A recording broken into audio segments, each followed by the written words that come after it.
Ooh ee ooh ee ah ooh ooh ooh ooh ooh. Hey, good morning, good evening, good afternoon, and welcome to Dreamy Dreamland with your sensei Al Bob. Here to be your griot to tell you a story. So, how do you like 2023 so far? How's that? How about all you folks in California with that what is it? Sky River? What is it? Sky Pilot, wherever you are. Remember that song back in the 60s? Oh, never get high. Anyway, good morning, good evening, good afternoon, and welcome to Dreamy Dreamland with Sensei Al Bob. I am your griot to tell you a story, and I want to thank you, all three of you between November 2nd and January 7th, put something in my PayPal. So it works. I know it works. So come on, gang. Give your Sensei Bob. I'm here. It's really interesting. I'm really stuck, but I'm not as stuck as these guys. Listen to these guys. Sky Pilot. Because birth rate keeps dropping, people keep living older, and your column eventually inverts into an open pyramid, upside down. And now you no longer have children, and your column eventually, the rich world was a population column from 1945 to 1992. Rich people. And with the end of the Cold War, the developing world became a column in 1992 until now. The problem is that this is all temporary, because birth rate keeps dropping, people keep living older, and your column eventually inverts into an open pyramid, upside down. And now you no longer have children, you no longer have a replacement generation at all. Right. That's why and there aren't enough people in their 20s and 30s to buy everything. The El and there aren't enough people in their 40s and 50s to pay for the retirees. So this decade was always going to be the decade that most of the advanced world moves into mass retirement and the economic model collapses. Which you haven't even started was to always need going yet, to be the decade that happened in the developing world. You white folk. And we find out recently that the Chinese have jumped the ship, and this is their last decade too. Their last decade too. They are in a corner. I don't think they're going to last 2 years. That create the world we know, we are at the end of it. And we have to go back to a world where trade is more focused on the countries that have a better demographic and security infrastructure, because the Americans are no longer patrolling the global oceans anymore. Not really. So we're losing the security ramifications of an open system. At the same time, we're losing the demographic capacity to support it in the first place. And that's all going down right now. Mm-hmm. We now know that they've lied about their population statistics. Yep. And they overcounted their population by over 100 million people, all of whom would have been born since the one-child policy was adopted. So this is one of those places where they've got more people in their 60s and their 50s and their 40s and their 30s and their 20s. And Mao was concerned that as the country was modernizing, the birth rate wasn't dropping fast enough, and that the young generation was literally going to eat the country alive. So they went through a breakneck urbanization program which destroyed the birth rate. At the same time, they penalized anyone who wanted to have kids, and both of those at the same time have generated the demographic collapse we're in now. Before the data revision, with the last set of lies, it was about 1 to 1.2. And yet, the World Bank, the most distorted in the world, even more than Sri Lanka. Knew this. 1972, when I was working. Since then, we don't have good sex-by-sex data, but it's undoubtedly worse. Without young people, we've seen their labor costs increase by a factor of 14 since the year 2000. So Mexican labor is now 1/3 the cost of Chinese labor. Yeah, maybe. Their educational system focuses on memorization over skills. So despite $1 trillion of investment in a bottomless supply of intellectual property theft, they really haven't advanced technologically in the last 15 years. Mexican labor is probably about twice as skilled as Chinese labor now, even though it's 1/3 the cost.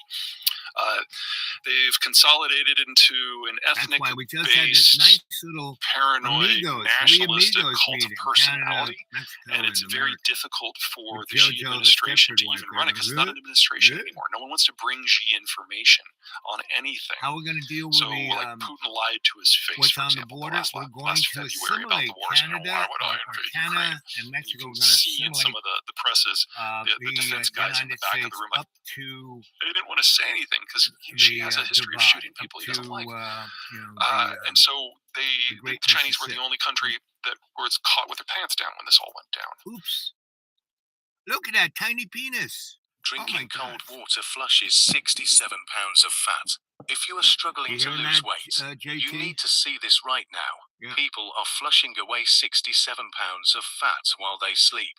All by doing this mysterious... All by doing this pants down when this all went down. Look at that. The Biden administration is basically taking the trade policy of Donald Trump and running it through a grammar checker and putting it into institutions. So we now have tech barricades that prevent the Chinese from buying the equipment, the tools, or the software that's necessary to make semiconductors. Oops. In fact, he went so far as to say any Americans working in the sector have to either quit or give up their American citizenship. Every single one of them either quit or was transferred abroad within 24 hours. So the tech system is stalled. They don't have the young people to go consumption-led. They're completely dependent on the U.S. Navy to access international trade.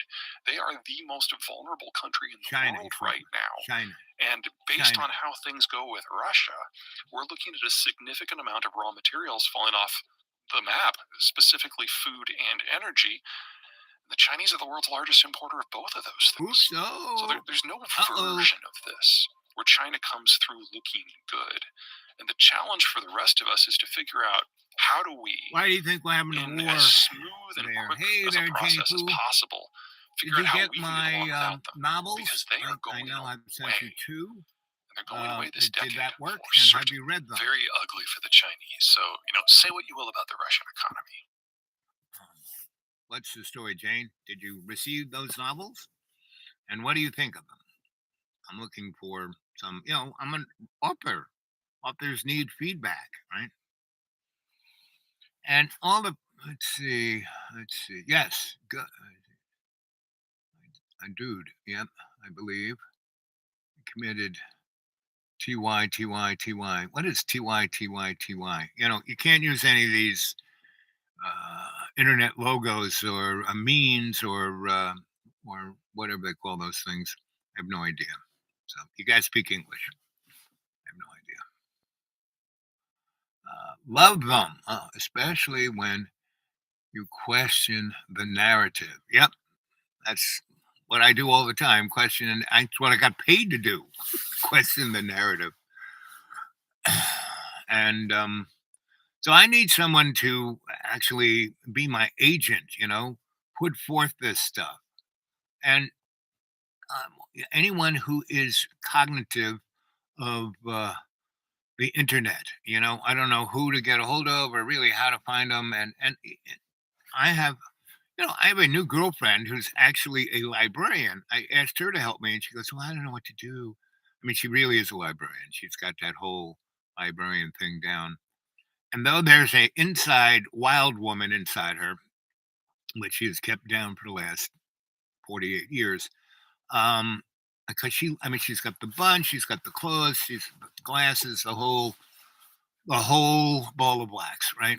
And she, I was in my my office of elevator music, and I was doing a live chat, and then someone came in, and I was talking to them. And I said something that just went right over their heads, and she did a spit take. And here's this very elegant woman who just nearly, and is laughing hysterically. And I very generously didn't turn the camera on her. Anyway, so I finished with the person that it went right over their head and said, see you later, gang. And started talking to her. I didn't want to put that on the World Wide Web. Anyway, we both, had a nice conversation. And I said, well, I'm here, at least once or twice a week, And she goes, well, I have my lunch here. They make the best. Yeah. I said, yeah, they do make the best. And so, she started dropping in, having her lunch, and we started talking. And then she said, you want to go hear some music? And I said, sure, but, I can't, get started, can't get home. And she said, oh, don't worry about that. So from that on, we had a beautiful friendship, right? So I'm having a nice, she's a frigging, and she goes, well, I'm just a librarian. I don't know anything about, publishing or, I said, well, you got to be kidding me, but no, she didn't want to do that, right? And I gave her a real opportunity. Like I said, you can get cut of the action, baby. And she's, fun and interesting. And so I don't, and a week or two after I said that, I didn't, once she said I can't do that, I said fine. But I didn't like hold it against her, be passive aggressive, or hold anything back. We still were having a good time. About 2 weeks after that, she said, um, you're starting to drive me crazy. I said, what's the problem? She goes, well, you know, um, I'm not the easiest person to get along with. And because I've been, solitary, I got all these cats. I live in a teeny weeny house. She sure does. And, you don't complain. And my cats kind of like you. Or, they actually, put up with you more than they put up with me. And things like that are just, and you're not a cat person. And, she just went on and on for all the reasons why we couldn't be together. And I said, listen, screw that. You having fun? I'm having fun. Let's keep having fun. Let's just do it moment to moment and not worry about it, right? So we're doing that. And now she's got this new thing that I really do like. And that is she comes and gets me when she has a free day. And we go um, to the nearest big city that has a nice hotel and nice restaurants and places that have music. She likes to dance. She's, she really likes to dance, and she hasn't been dancing for 30 years, right? So, she was going to be a dancer. When she was in, middle school, she was, a gymnast and a dancer, and was really great. And then she got her period, and it totally whacked her out. Now I can totally understand because my medical whatever is like really hit the skids. And it started with you know trying to get out of here for the winter, and I was going to go stay in New York, and I was going to go do this, and I spent Thanksgiving, 4 nights and 3 days. I'm going to write a novel about 4 nights and 3 days with Johnny T's family, mom and dad and the sisters, and the husbands and the kids and all of that. And um, you know, and I was just sleeping on a couch, but I was right in there cleaning, and they were more annoyed that I was helpful and kind and generous than I was being selfish and wanting my, no, I helped them cook. I cleaned most of the time. And one of the sisters, well, you're just not doing it. I said, well, just think of me as, just getting it, a nice, getting it ready. I took all, I rinsed all the, um, you know, dishes that you created, and I put them in the dishwasher. And well, we never use the dishwasher. I said, then why have it? Well, because it ups the real estate value of the house. And I said, you don't use the dishwasher? Well, it doesn't clean well. I said, no, no, dishwasher is scientifically proven that it cleans way better than um, if you do it by hand, and it has a smaller, carbon footprint because you keep the hot water running all the time, and this thing uses a tenth of the water, tenth of the electricity, tenth of everything, right? And then they got that girl, that JT's sister got, "Ah!" and she really did. She went totally ballistic and jumped up and down, and I went to try to talk to her, and she just, it kind of runs in the family, and so anyway, being exposed to that, and then told that, oh, sorry, you can't go stay with our place because we can't do it. No, no. We didn't realize that we did say that you could do it for the last 2 months, and now that you're gonna do it, we say you can't do it. I mean, very, that's JT threw me out 32 times. I mean, I should have realized that these people are, JT got it from somebody, and so so that's, and they're not nuts. They're not crazy. They're not any of the above. They're just neurotic, right? And that's basically what most folk in the modern world, they're friggin' neurotic, right?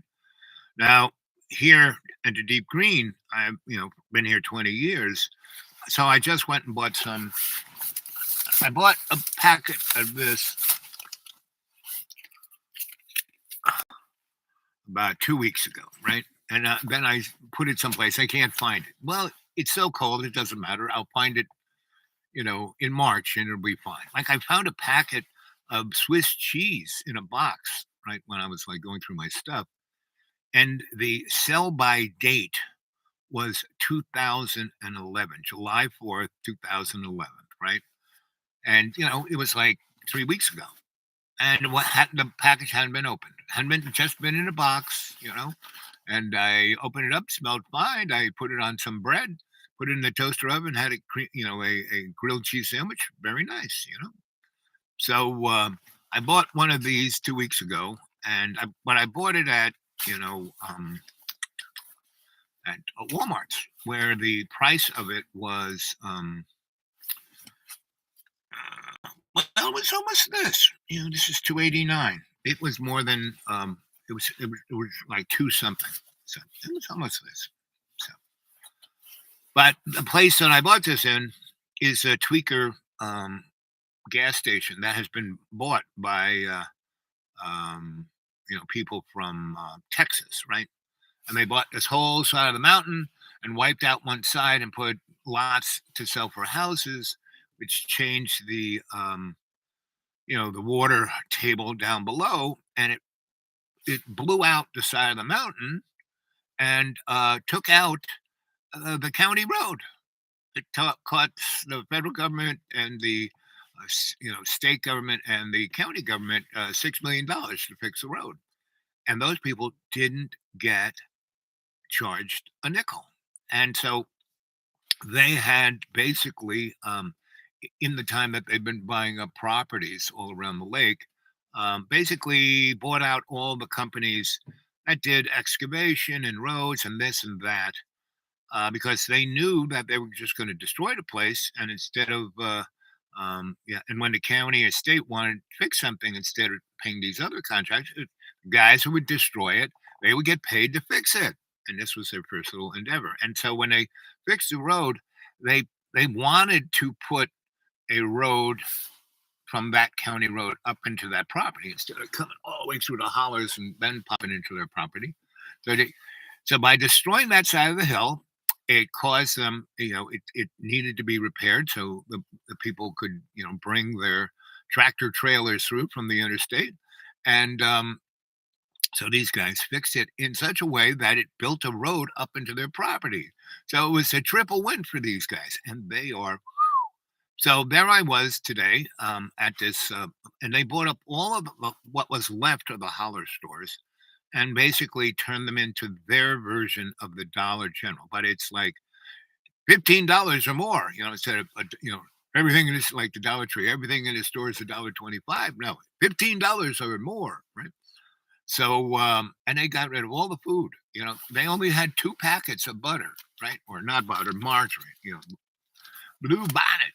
And so there was this really rich guy and one of the holler ladies talking, right? She's behind him there. And so the guy's there and he's really dressed, the clothes he wears are all brand new. And there's like Northridge this and Northridge that. He probably has $200. He has these nice kind of go out in the woods pants, right? And socks and boots and a shirt and a vest and a jacket and a hat, right? And I would bear to guess that his clothes he got online and probably spent. I don't think he probably spent less than $300 for that ensemble. Whereas the ensemble I'm wearing, half of it I got out of a dumpster, the other half I got out of a church box, and that's it.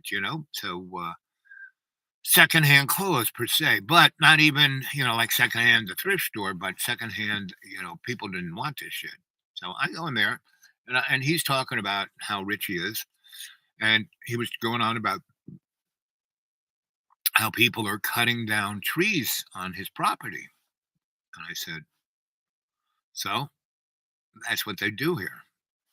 He goes, my property, and I said, so how long you been here? He goes, well, I'm a hat pack, and I said, what's that?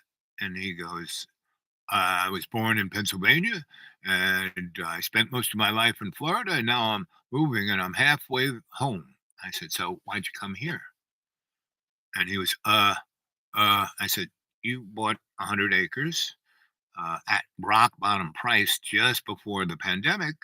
And now you're right. So what are you, a mobster? You sound like Tony Two Toes over there in Blowing Rock. And he's And then the woman looked at me askance. She knows me. And she doesn't like us. She's like trying to hit on the rich guy, right? And she's, Anyway, so as I said, I always question the narrative, right? So,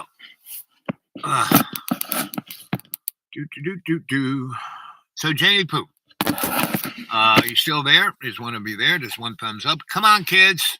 More thumbs up, more subscriptions. I'm still under. I'm over 400 subscriptions. I'm gaining on 500. Come on, get some of your friends to watch.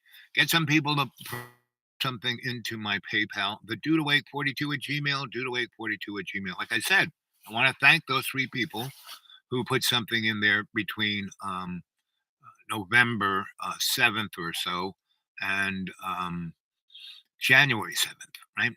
Thank you. And I know it's tough for you guys. The 3 that put it in there, I know them, and I know they have nothing, and yet they put some. Now there are people I know that who are in my still here, are in my PayPal list, and they have disposable cash, but they're doing something else, right? So they deem it not worth keeping their Sensei Bob on the thing. Even though half of them I could. Let's see. Where is there it is. Let's play one guy here. Let's see. Let's see if I can even get there from here. All my electronics is kind of. I don't know if any of you have noticed that your electronics is like starting to, and that's because all the people who make this stuff don't let you get it fixed unless they fix it. And whoops. And so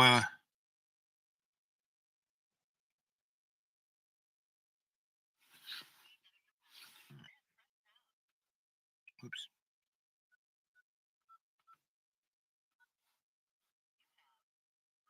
New voice messages. You have 12 saved voice messages. First voice message. Sent. Third.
Let's hear it. Here's our boy. Can you help me on this house?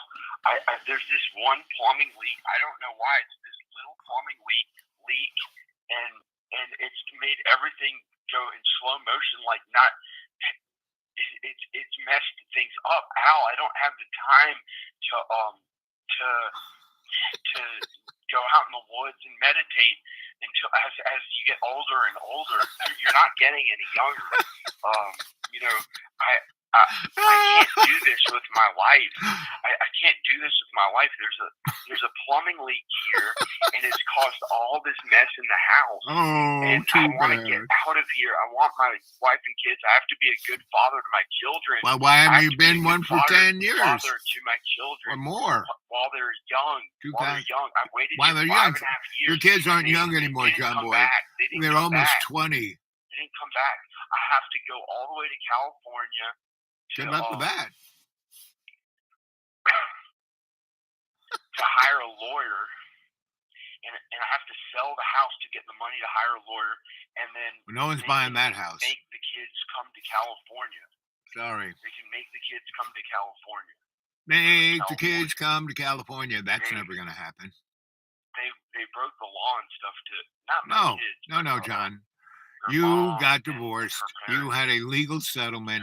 You didn't live up to your end. Please stop putting me through all this. I'm so tired of everyone I know here. Oh, that's too bad. Me as a human being. Well, you don't know anybody. So bad about being alive. Just the past 2 years, it feels so bad. It feels really bad. His mommy and daddy give him at least $5,000 a month. And I've had it pretty bad. I'm living on $400. I just don't want to live like this anymore. Oops. I mean, he's in a beautiful. I mean, go look at his place where he is. Act like these old people, like my dad. Having to act like my old dad. His old dad is maybe 4 years older than me. It feels really bad. Yeah. Too bad, John. Can you help me with this one plumbing leak? I don't know how to fix it. I don't want to do any of that ever again. Oh, too bad. I don't want to work on that stuff again. Can't do it. I don't know how to fix the plumbing leak. No one has helped me. I wonder why. No one has helped me. I wonder why. I can pay him $600. I wonder why. To fix a little plumbing leak. Yeah. $500. Now it's going down now. It's going down now. I don't know what to do, Al. I want to leave here.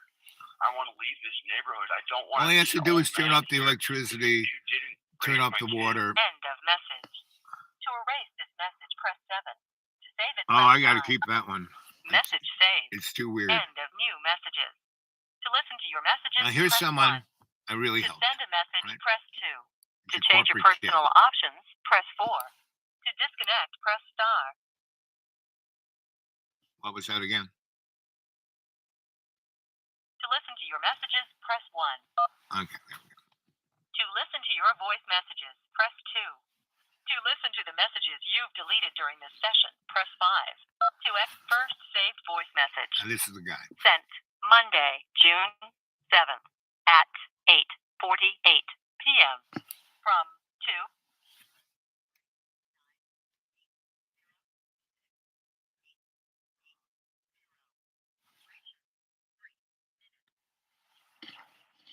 Hey Al, it's Kyle. I just wanted to reach out and try to reach you. I know it's hard to have service out there. I spent a whole year with this kid. I wanted to take this time. I absolutely wanted to tell you this in person or over the phone at least. Over the phone at least. But I just wanted to say how sorry I am, honestly, from the bottom of my heart. About just going dark on you. He makes six-figure salary. I can't tell you, how much you've done for me. And, I'm getting emotional saying this right now because, this last year has been really rough. And, the only reason I was able to even move back to Charlotte and get my own place, was because of you. And, I just needed to disconnect myself from everything, because I felt like I was wasting, my life away. He's still in a corporate job. And I know that it's important, to learn, what's going on, and it's important to learn, the truth about Jesus. And, I can tell you right now that I literally can call on Jesus, Al, and I know Jesus is next to me. And maybe that's just in my head. No, I'd love to hear your opinion on that, but I'm convinced. And so I know that, I learned amazing things, during this time. My heart is just broken right now because you did so much for me and I did nothing back for you. And I'm just so sorry. And I have to tell you this too. I know that money, I know money's not a thing for you that drives you. And that's amazing, and I wish more than anything I had that mentality more. But I have invested money in different assets, and I've made a promise that I have a lot of studying into these things, and I really believe that a lot of these things that I'm invested into are going to be valuable. And I hope it wasn't Bitcoin. I don't know how much it's going to get to, but I put extra in there the other day.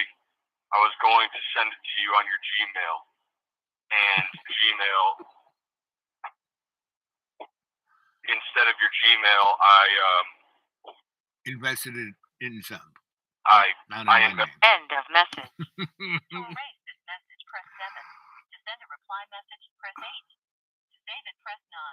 To hear at the tone, record your reply to mailbox.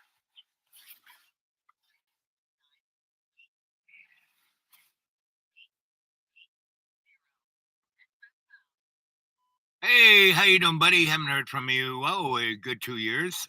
Just was paying your last message, and I know how much I helped you out because I helped you out.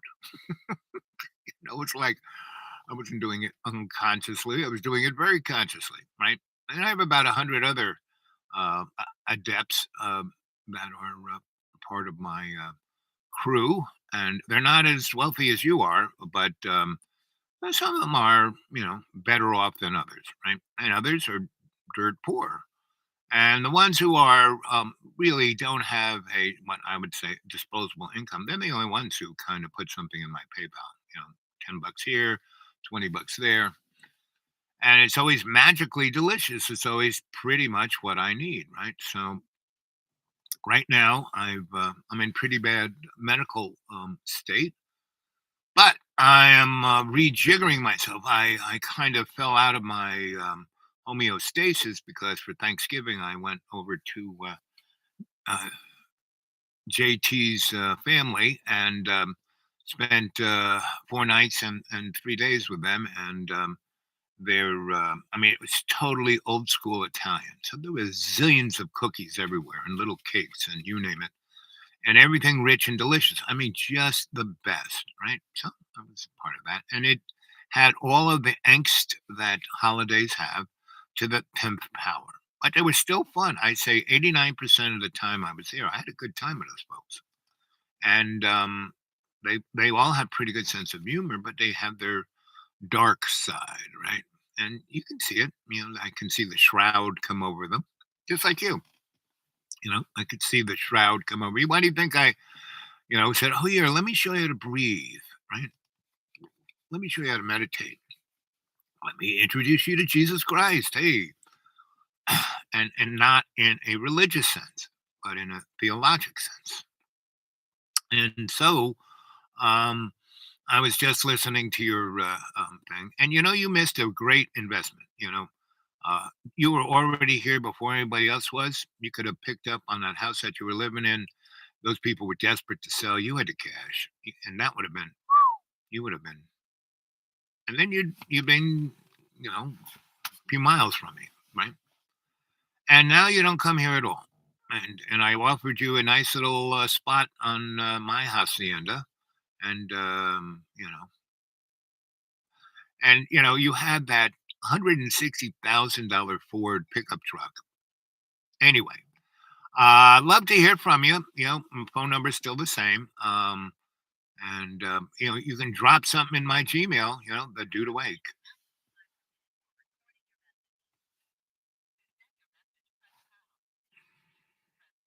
Well, let's hear. Hey, how you doing, buddy? Haven't heard from you. Oh, a good 2 years.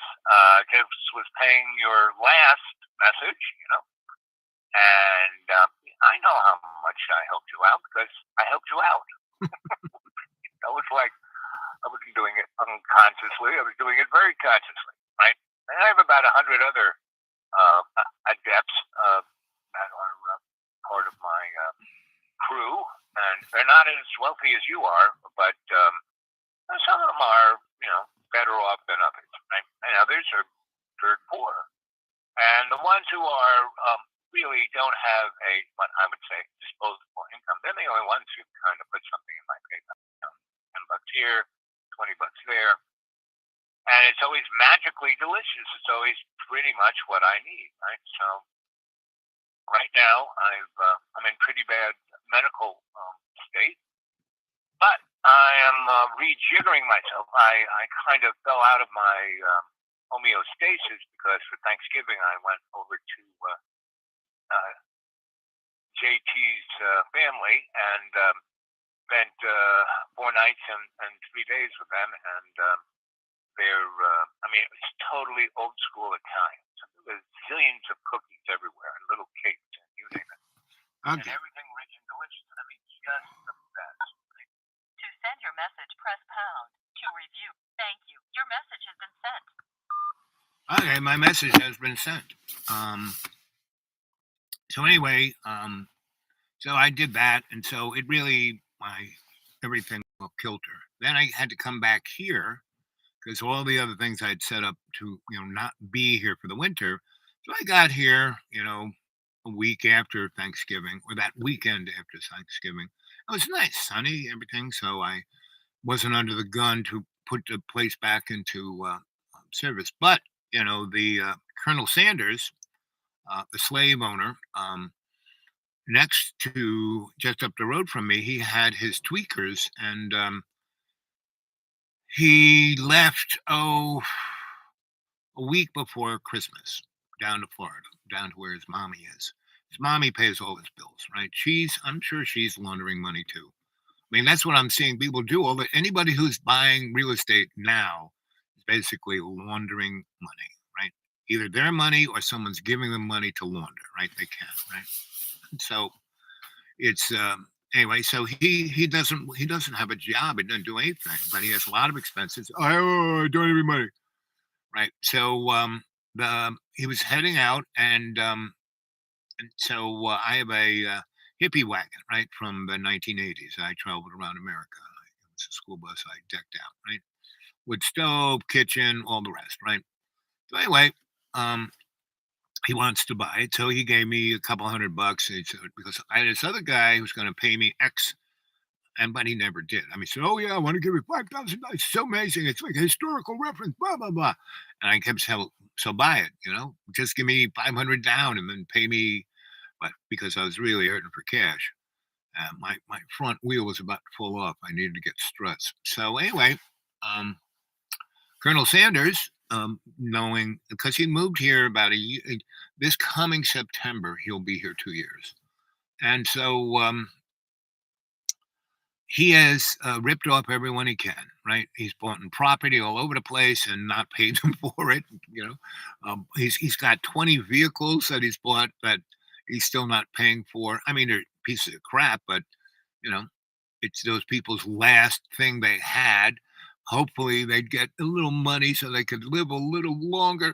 And he gave him I'll pay you $1,500, and he gave him like $50 down and has them pay it. That's the morality of this guy, right? But it's quite interesting because within his, me, I can just look at him. He's not an evil guy. He's not this. He's not that. He is, his whole family, right? I call him, Colonel Sanders because he basically has slaves. He brought tweakers with him. He had a, what do you call it? When you take care of the land, or not a farmer, but the guy, golf courses, mows lawns, plants trees, that kind of stuff. Landscaping, I guess you'd call it. He had Floridian business, and he brought all his crap up here thinking that come on, there's no place to landscape here. It's all forest, national forest. So he went and bought, property out there in the upper hills in the meth land, they call it Methville. And so, he bought, probably if, things keep going the way they are, would be worth, maybe $500,000 in 5 years. He bought it for, 10,000 cash. He showed up was on my deck. He came up, look at this. He opened up a bag, and it was, 10,000 worth of Benjamins. What does that scream? Laundered money. So he gives it to those guys for that. And he gets that, and he then starts like turning it into a glamping land in the middle of meth land and in a place that has no real water. So people, he's getting water like from a stream that up above them people are dumping their sewage in, because around in the Appalachian, that's kind of what they do. And but when the Floridians show up, the Californians show up, Texans show up, New Jersey, they do the same thing. They're higher up, so they do it the same thing. Anyway, so that's what I'm watching, and we were listening early on to this. Say what you will about the Russian economy. It's corrupt, it's inefficient, not very high value add, but it's a massive producer and exporter of food and energy. You put the sanctions that are on the Russians on Beijing, and you get a deindustrialization collapse. It kills 500 million people in under. And the Chinese know this. They can only push so hard. Also, you can make the argument that means they're not going after if the Russians succeed, they actually solve or at least address some of their problems. Even if the Chinese were able to capture Taiwan without firing a shot, it doesn't solve anything for them. They're still food importers. They're still dependent on the United States. They're still energy importers. And even if they take every single one of those semiconductor fab facilities intact, they don't know how to operate them because they can't operate their own. And their own are among the worst in the world, not the best. The only reason, in my opinion, to be concerned about a Taiwan war is because Xi has so isolated himself that when one person is making all the decisions and that one person refuses to access information to make the decisions, strange stuff happens. Oh, look at Russia. He does not have normal information flows anymore. Like even at the height of the Trump administration, when Trump was basically isolated himself from the entire intelligence community, he was still getting the daily briefing. There was still information being put in front of him. But Xi... Yeah, but Xi... Okay, this is going to sound a little nuts, but the fastest and easiest way to make passive online income on Amazon is to never sell physical products. He is so isolated himself. He doesn't want to hear anything except for what he wants to hear. And since no one knows what the status of the conversation with the voices in his head in on any given day, no one wants to bring him anything unless they're ordered to, because there's no one to listen to anymore. That's one of the fun things about Russia versus China right now, is that the Russian information security is so poor that American intelligence is literally listening in on everything. But in China, we can hear into the office, but there are no conversations happening. You're either executed or exiled, intimidated into silence. There's a variety of options. And if you look at the third-party Congress that we had late last year, that's when they select the Politburo. Everyone on the Politburo now is a personal flunky. There is no one from a different faction. There is no one that has a history of being competent. If you know that the economic situation is going to go to pot, then you have a couple of options. Option one is you try to cut a deal with a country that can help you out, but the only country that could do that is the United States. And the sort of strategic surrender that the Americans would require is not something that the Chinese would accept. So think about Germany in 1946. That's the scale of support and control that the Americans would insist upon for giving the Chinese a lease on life. But if you go with nationalism, give people a non-economic reason to support the state. So even if you lose your job, even if you can't feed your family, I'm Chinese, I'm Han, that's enough. That has been the strategy for the last couple of years. Will it be enough to preserve the CCP? I don't think so. I think it's safe to say that no country has really figured out how to handle this well. Second, I will say there are 7 different variants circulated in Beijing right now, or China right now. 3 of them did not exist 2 or 3 months ago. And it takes about 6 months of data for you to get good information on the R naught and the lethality. So we just don't know. And then third, in part because of Xi, when you're a one-man state, all policy and all authority starts and stops with you. And unless you're providing very clear guidance on everything, which is impossible for one person to do for a whole country, especially one the size of China, the bureaucracy either goes into automatic or it does nothing. Well, right now it's doing nothing. So the data decisions in China are not to gather data to figure out what we can do. It's to, instead of gathering data and lying about it, we're just not going to gather any data at all. So we're not going to know how bad these strains are until they get out of China and circulate in the rest of the world for 6 months.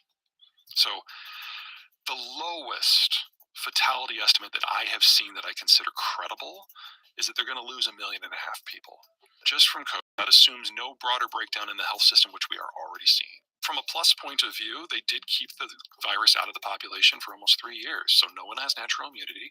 But we also know that their domestically generated vaccines aren't great. Useless. And most of the countries that used them in order to get their kind of first batch then moved on to a Western model that worked better. And now everyone's getting hit all at once with a virus that has at least 50% more communicability than the measles. Diabetes as a percentage of the population is higher. They don't have a critical care system like we have, and their hospitals are really their only line of defense. They don't have a clinic and a doctor system in the towns like we do. When you industrialize very, very quickly, especially in a culture like China where food is considered a sign of wealth, getting fat is the thing to do. So we've got a lot of diabetes, a lot of hypertension, a lot of overweight people, and over 2/3 of the population lives in a metro region, and their air quality sucks too. So we're kind of seeing like the worst aspects of the Indian And I system. came out here to get American away system from that all at and once. lose the weight. But what happened to me, I Try kind of, this strange water hack tonight to shrink in enlarged state. Mhm. If you do, you'll start And the real deal is we are bags of water. So of course drink more water, but don't aggravate your body to the point that you drink so much water that you basically drowned in it. But no, and that's what I was having. I was having a nice homeostasis, really kind of balanced. And I did this and it went that way, and I'm just getting it triggered back to now. But Colonel Sanders came back. So one of the things that I got back here, and then 2 weeks later, after I get back, a week later, I get back, he leaves, right? And he leaves his tweaker slaves, right? And he won't let them stay in his house or on his property. They're like out in the forest. Then it gets cold. I mean, we had 5 days where it was 6 at night, like 3 in the morning, 60 below freezing, 60 degrees below freezing Fahrenheit. So 32 degrees and then 60 degrees below 32, right? So pretty cold. And he left them there without anything, right? He had a couple of pop-ups they were staying in. He locked them up, right? And he just said, go sleep in the woods, right? And so I saw them there, and it was still semi-warm, like 40 at night and 60 during the day. But in 3 days, this cold front came in and went straight down. During the day was minus 18, right? And first 2 days, heavy duty wind chill, right? So I put him in my hippie wagon, right? And so, and he actually said that before he left. I wasn't here, but before he left and before I left, he said, "I want to buy that." And he said, "Can they stay there?" Right? And I said, "Fine." And so, but he didn't put them in there. I mean, he didn't think about it. He talked to me, but he wants to take the hippie wagon over to his glamping site and have it as a lawn ornament.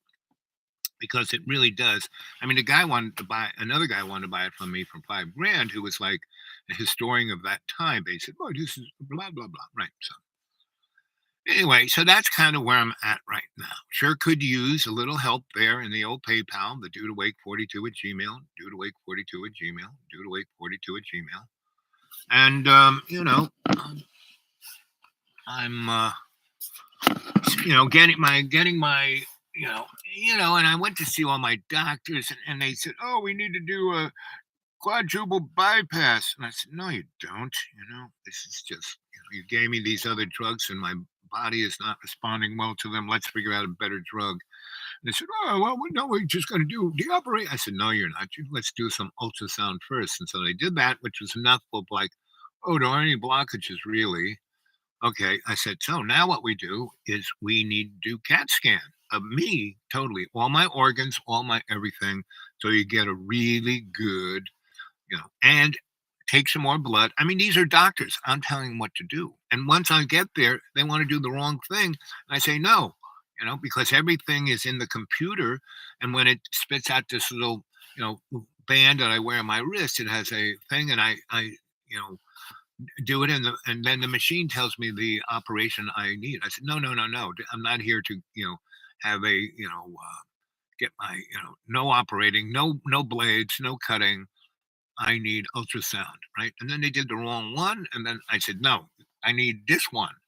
I mean, the patient, am saying, and basically at a certain point, I said, that's it. I'm staying here. And they said, what do you mean? I'm moving in. I live out in the woods, cold. Here it's nice. You brought me you made me wait 2 hours, so you actually brought me a nice meal. So this is nice TV. It's all good. I'm here, right? And they were like, what? I said, I brought my I got my toothbrush. What? I said, I am not moving. And if you bring in security, I'm calling my lawyer. And I have documented everything on my phone of your unbelievable incompetence. So I'm staying here. Or you can give me the tests I need. You got a choice. Me suing the shit out of you, and with a lawyer that is his last job was Supreme Court judge, state Supreme Court judge, or commercial and things like this. Who do you think's going to win? Lawyers who are as competent as you are, or him. And so they said, okay, they kind of huddled and said, okay, you're right. We need to do the ultrasound of this, right? I said, and you're going to take all that stuff off so I don't get charged for it. We'll do that, right? So they did that. Then I came in for another test, and they said, well, I said, no, not again. You're pushing towards, cracking my chest and doing a quadruple bypass. I'll be dead. No, we're not going there. If we cannot, it's if I can't change this with my my sensei Al ability, my diet, and my exercise, and let's find. I'm not against you giving me a pill to take for my blood pressure, because they gave me a blood pressure pill, right, and it dropped it down to 90, over 120. It's like, what? I knew, I was feeling a little, not, but I lost a lot of my zip. I mean, this is the medical model right here. And poor China is having the same experience. It's like, okay, this is all doing really good, isn't it? So let's see.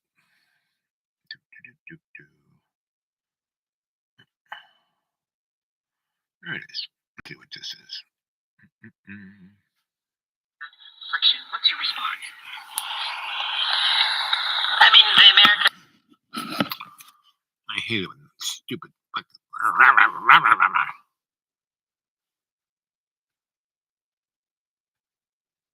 Friction. What's your response? I mean, the American grid is really a unique thing because there's over 3,000 utilities in the U.S. And they have historically actually had their own areas. I always like to think of them as street gangs, actually, which is like there's lines around them, and they kind of rule within defending their territory. Is that what you're talking about? Defending their territory, exactly. And so that's. I mean, you saw this in California when. Marin County actually wanted to have their own little utility and make their own decisions, and PG&E just went crazy because that county was inside their territory. So there was this huge battle, and hundreds of thousands of dollars were spent. So that's still the case in the U.S. But that patchwork, right? It means that there's a utility next to another utility next to another utility. There's nobody really left out in that system, but you can't quite impinge on anybody else's territory. So there's that problem. Then there's private property, which means that if you want to build a new long-distance high-voltage transmission line, a lot of that has to go through people's private property. And people don't like that, especially if it's electricity being made somewhere and being shipped across someone's property to a city someplace else. So those are just two tiny problems, right? With putting in tiny problems with putting in new transmission. In the U.S. and then there's also a regulatory kind of patchwork on top of that, plus state governance sort of underneath that, plus the fact that you've got all of these very different kind of climatic zones, and so as we move more and more toward renewables, we have to be able to balance production across climate. If you want renewables, right? If you want renewables, the renewable that we should do. Welcome back to News Hour. More rain is expected in California today, where at least 17 people have already died because of the recent storms. Officials say that more than 30 million people are at risk from severe weather, snow in the mountains, but perhaps more seriously from the threat of landslides after a month of downpours. BBC's James Clayton sent us this report from Santa Cruz. Santa Cruz is famous for its surf, but not quite like this as waves batter the coastline. The city has seen a seemingly relentless, never-ending string of storms this winter. Its historic pier lighthouses destroyed. This is supposed to be absolutely covered in detritus wood. Even entire trees have been swept into the sea by swollen rivers. A state of emergency has been declared here, and it isn't just the coast that's been hit. Up in the mountains, the small town of Felton has been underwater as the local river burst its banks. Karen Hendrick realised the water was coming up to her house too late. She couldn't get out, stuck above the water as it rose around her home. Is it scary when you're surrounded by floodwater like that? This was the first time that I was scared. Yeah. In the past, so they're going to move everyone out of California and make everyone have Alzheimer's. You've heard it first here. Beep, beep, beep, beep, beep, beep, beep. Don't believe what I say. Anyway, so I'd love to be able to publish my stuff because I think there's an audience out there, and I'll figure it out. So, I mean, I was going to New York to do that because I knew physical people that I could do it to. When they don't. If I knock on their door and say, "Hey, take me out to lunch and read this," I mean, that's the kind of guy I am. I'm a very, personable. I'm not the guy who does everything over the internet, like that young, 6-figure kid, right? Anyway, so 58%. There's only Janie Poo here, or AI, and I think I left stuff to chew on. It's going to get rainy and cold and snowy in the next few days, and I have no real money to do anything. So I've gotten things somewhat in order, right? And the tweakers are still in my rainbow bus, and they. When their slave master wasn't around, they said, "You have to take us to Lowe's to buy wood." I said, "No, I don't." But you're Kentucky Fried Chicken, Colonel Sanders. He's got a big pile of firewood. Just then can you get it for? No, there's that big wagon he has. Just fill it up and drag it up the hill to here and burn it in the wood stove, which I did, and they burnt it at a tremendous rate. So when he came back, what happened to all my firewood? And his firewood was crap, right? It was just, like wet, and all it did was burn and cause, creosote to form on his big chimney, which I tried to tell him about, and he, I said, because he's got a nice wife and 3 nice kids, and that's why I give this guy a lot. I cut him a lot of slack because he's not evil. He is just the basic product of his upbringing, right? Of his mom and dad, and they don't speak much of dad. I have a sense that he is either in jail or dead or hiding out someplace. I don't know. These are all just suppositions on my part, because one of the reasons Colonel Sanders is here is because he had to leave Florida, right? And then he went to, I think, North Carolina, and he was there for a year or two, and then he had to leave there.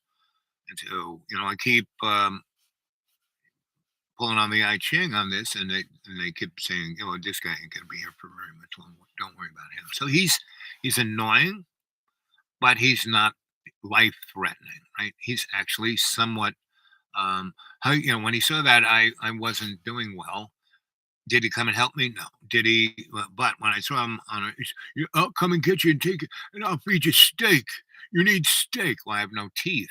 It's hard to eat steak when you have no teeth. I've been eating canned vegetables basically, and not many of them, and staying away from any carbohydrates. But I haven't eaten any carbohydrates.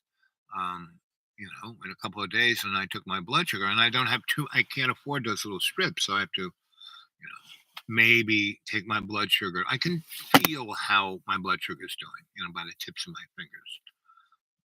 But to really take the blood test to see, what the machine says, it's another thing. So I have enough blood strips to last me, to the end of this month if I only do 3 tests a week, right?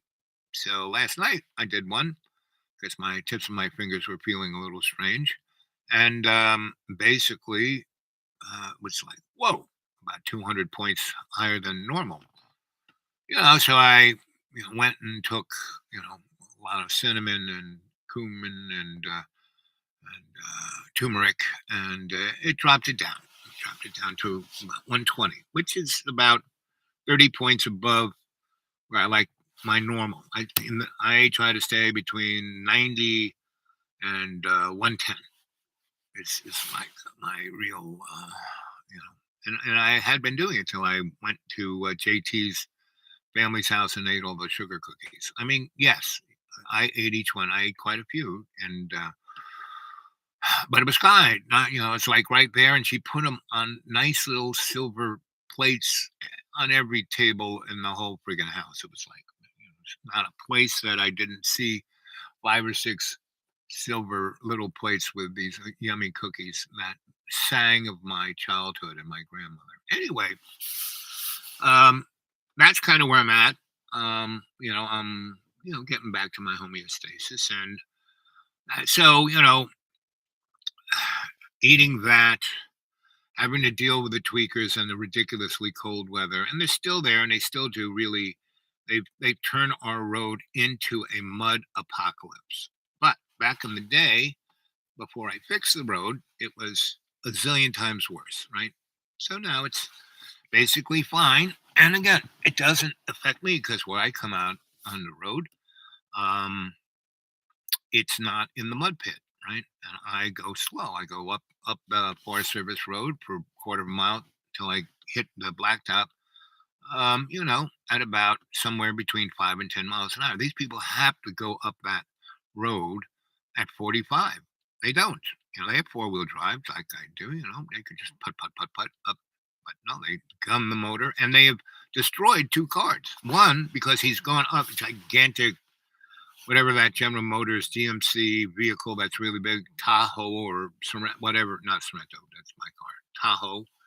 And he took it up the road, for 6 months at balls to the wall before I really, seriously, he destroyed the road, and then I wasn't, I just kind of put things on the road so my car wouldn't, I have a,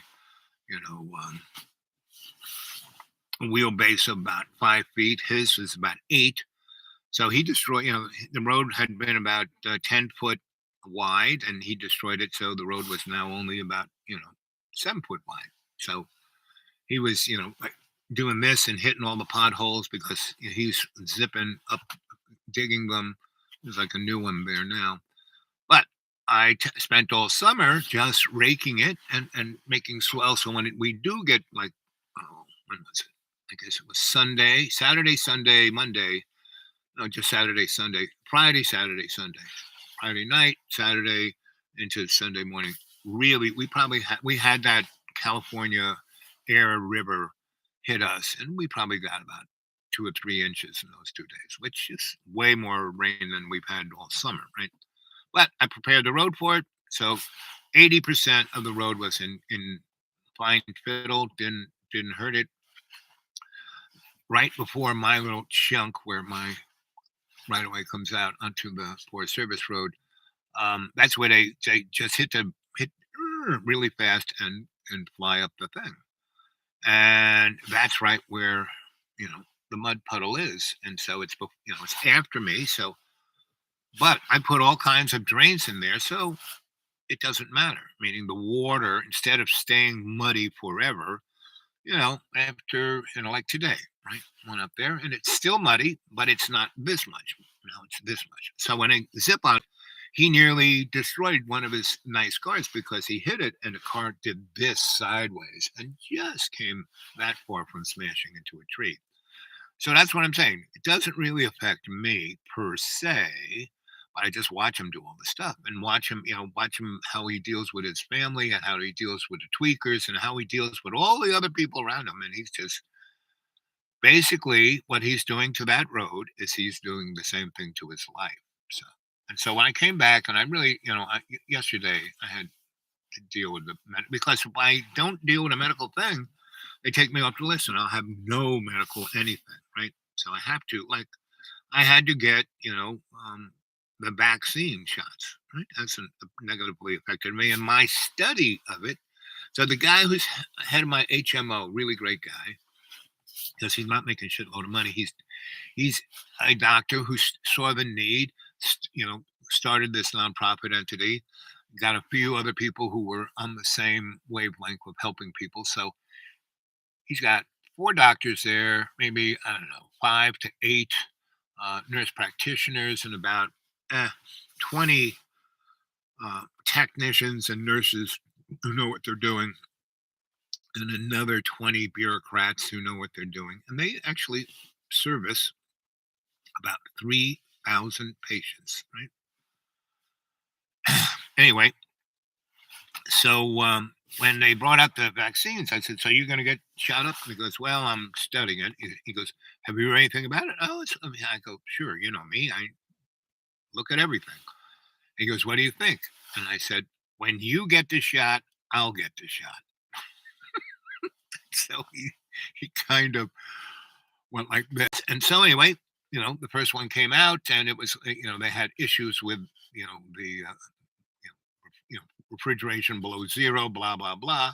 Anyway, he got to the place where he shot up enough people, no one keeled over dead, and he also saw that there was these different lots of vaccines, right? And so, and they were directionally proportional towards different socioeconomic groups. And so he got the one, you know, um, that was being pointed towards the rich, powerful people in charge, right? And the business owners, the bureaucrats, and in the institutions. So he got that vaccine, and so he shot up, his 3,000 people, and no one got sick, and everyone seemed to not get the COVID, and so he shot up himself and the rest of his staff, and no one got sick or had heart disease or anything above. So the next time I came in, he goes, "Okay, roll up your sleeve." I said, "So you?" He said, "Oh yes," and he told me the whole story. He says, "Obviously, you know, there is not one vaccine for anyone, and don't believe a word I say." This is all cartoon, fictitious, make believe, whatever you call it, right? Bunkum. It's all bunkum. And look that word up. Get Google and say, let's see what Google says about bunkum. Let's see. Which one of these am I going to use? Let's see what. And how Castillo had been perceived previously by the elite in Peru, involved in what's happening here. Absolutely, that divide is the political divide, is also a class and racial divide at the moment, and all of the protests and the general strike is. Definition of the word bunkum. What is bunkum?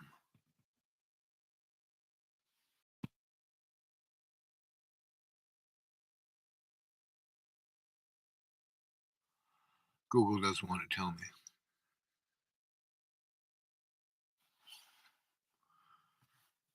All it wants is me to hear the song.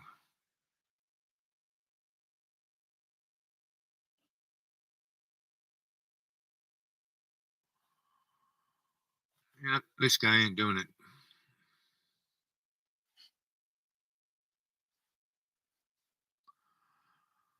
Warrants of funny money making rounds. Okay. Anyway, come on. Guys, if you don't know, the Federal Reserve, their biggest thing, their biggest scam is they're the printer of funny money. Under Jojo, the used car salesman, his administration has printed more money than all of the administrations since Jimmy Carter. From Jimmy Carter up to him, Jimmy Carter, Nixon, was Nixon, Jimmy Carter, Ronald Reagan, George H1, Billy Boy, George W, and then Make Believe Black Man, printed less money altogether than, and also Downey the Chump. All of those guys together printed less money than the Fed did under Jojo Biden. Ergo, why do you think we have inflation? Anyway, don't believe a word I say. It's all a comic strip, right? We're in the money. We're in the money. Da, da, da, da, da, da, da, da, da. Yeah. So, what else can I say? Oh yeah. Let's see. We'll try this one. Let's see if this boy actually works. Do do do do.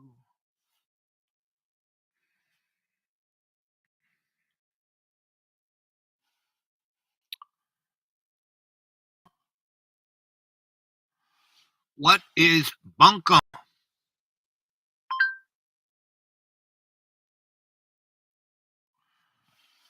What is bunkum? No, not Buncombe County.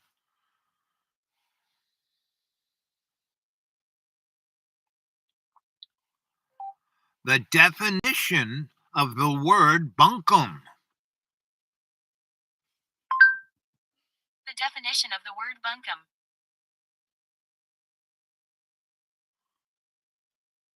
No, that's not it. Meaning of bunkum. Okay, we'll try this on. Language.Foundation's Video Dictionary, helping you achieve understanding. Unacceptable behavior, especially ludicrously false statements. That's the word bunkum. Bunk, bunkum, guff, hogwash, rot. Become our student and get access to effective and free educational materials. Ooh, free and educational materials.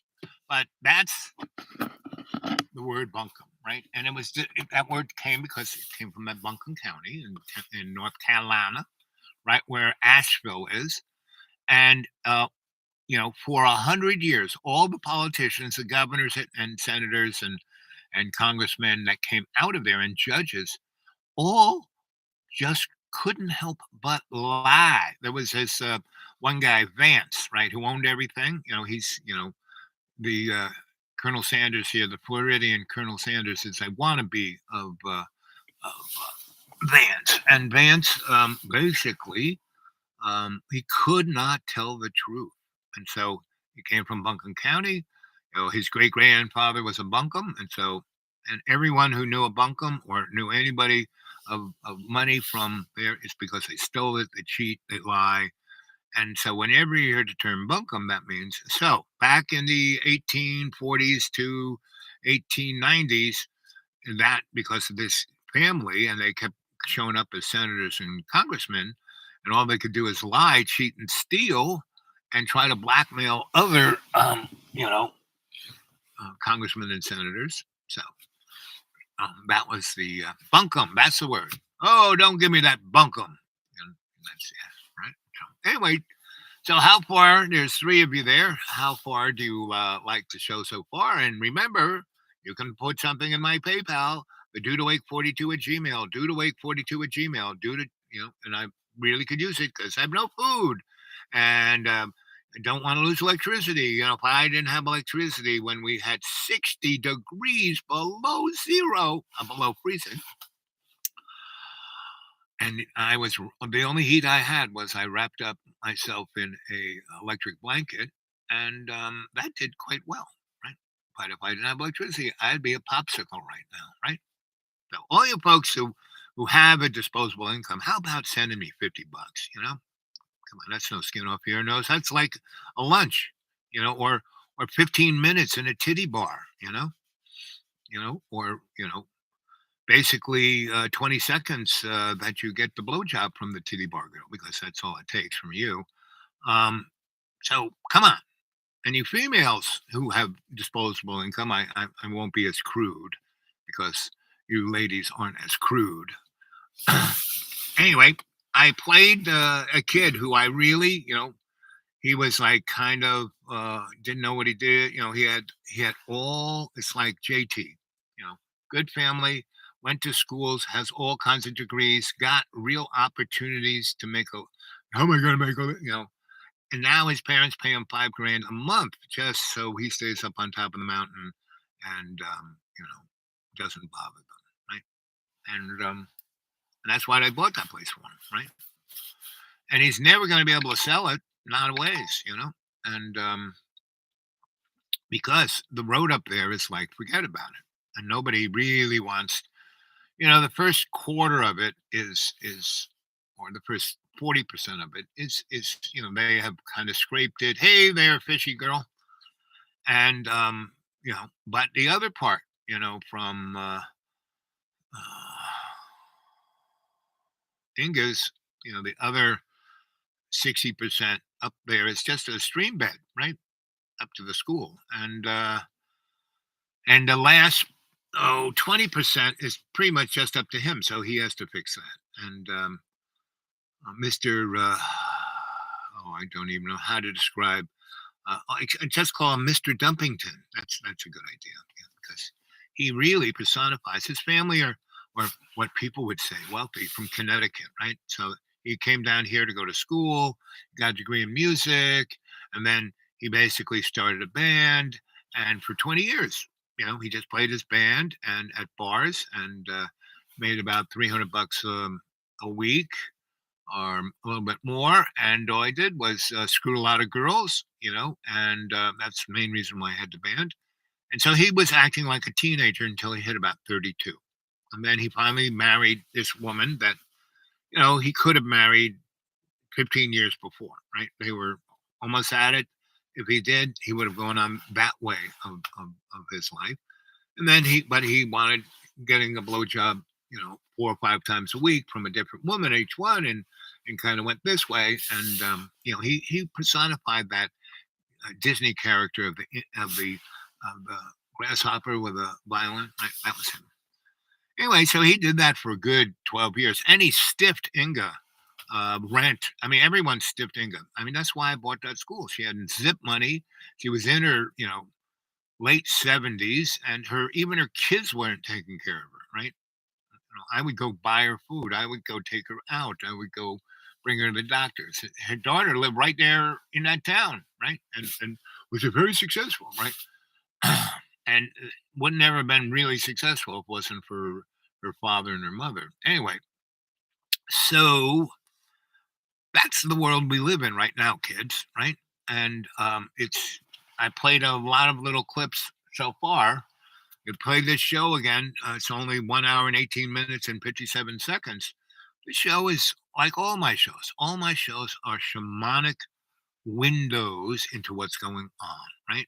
Some are a little better than others, but I have close to 2,000 of them. And I would start putting them down on a CD-ROM, your hard drive, thumb drives. A guy named Dragon did a really nice thing when I first started doing this, and he's a really great guy.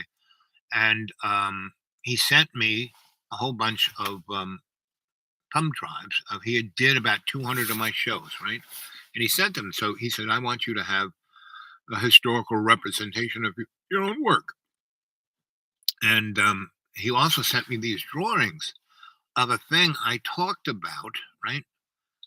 And he drew them, and he said, "I'm now, 20-something years old, and I drew this picture when I was 11," meaning 10 years before I talked about this stuff. I was talking about, this is when I did, that's another thing you should grab is I probably have done 20 real serious, you know, meditations for the audience, right? Brought you there, guided meditation, do it, brought you there into your Akashic record, into your superconscious mind. Anyway, he had dreams about that and drew pictures of it. And he had a picture of himself as a dragon. This is way before he even saw himself a dragon. So he did that like, 10 to 15 years before he sent it to me. And it was, I feel a little weird right now. Well, if I die right now, that'll be fun. Oh boy, what is this? It just hit me. Ooh-wee.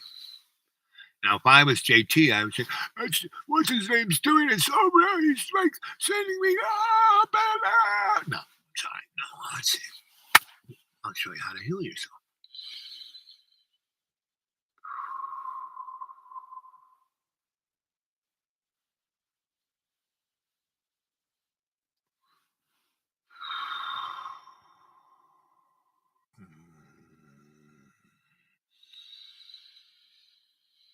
Conscious intent I am, conscious intent I am, conscious intent I am, conscious intent I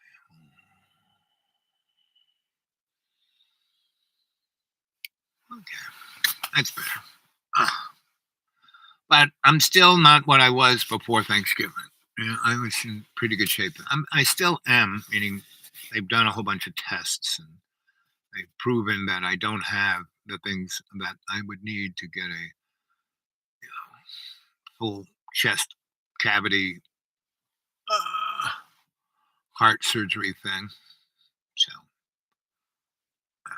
I think it's just I haven't really eaten anything because I have no money to buy food. And my neighbor said, "Oh, I'll feed you." It hasn't really come around. Now I used to feed him, and the tweakers I fed them. That's one reason I have no food. I gave half of it in the last 3 weeks, 4 weeks since the week before Christmas. How many weeks it's been? I fed them. I gave them half of what I had stored up. Right?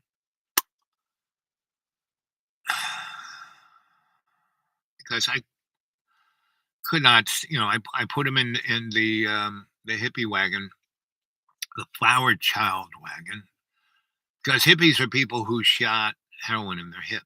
The folks that people think are hippies are really alternative folk who were love children, and right. So that's what I was. I was a flower child.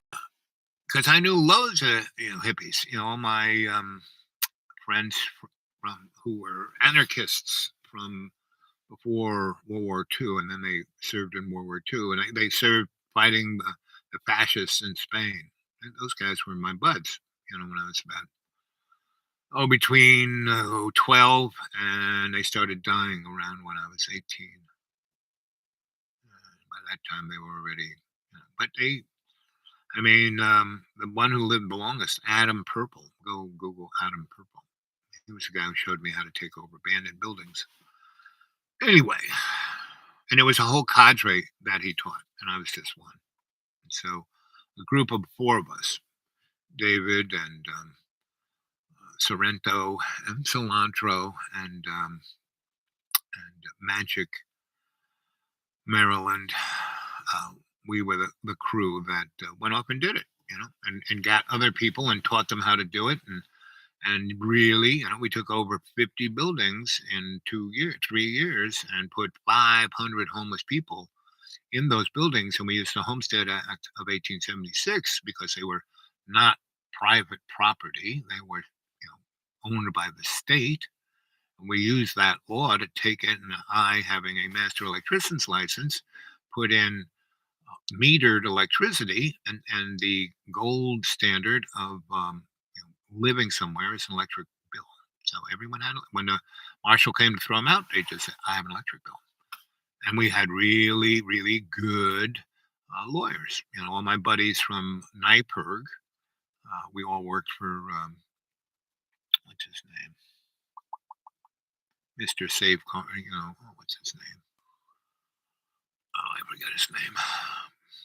But anyway, you get the picture, right? Everything is same as it ever was, but constantly changing. And what we are going through is go read Aristotle and Pythagoras and Plato. And those guys were defining what reality was, and what kind of philosophy we were going to use, And at that period, they basically sussed the universe out. They understood about ether. They understood about zero-point energy. They understand. They invented. Pythagoras made a steam engine, right? Back in that time, before the Roman Empire, right? They had a lot of things going on, and people like Plato and Socrates had studied in all those esoteric places in Africa and Egypt, so they kind of heard the whole stories about Lemuria and Atlantis and other things, before Mesopotamia, and they knew about China, and they knew about the sophisticated empires of Central and South America and North America, and we are dumber than those guys. That's like 3,000 years ago, and we're like Devo, do, crack that whip, meaning we're all slaves, right? And I see it right in front of me. I see the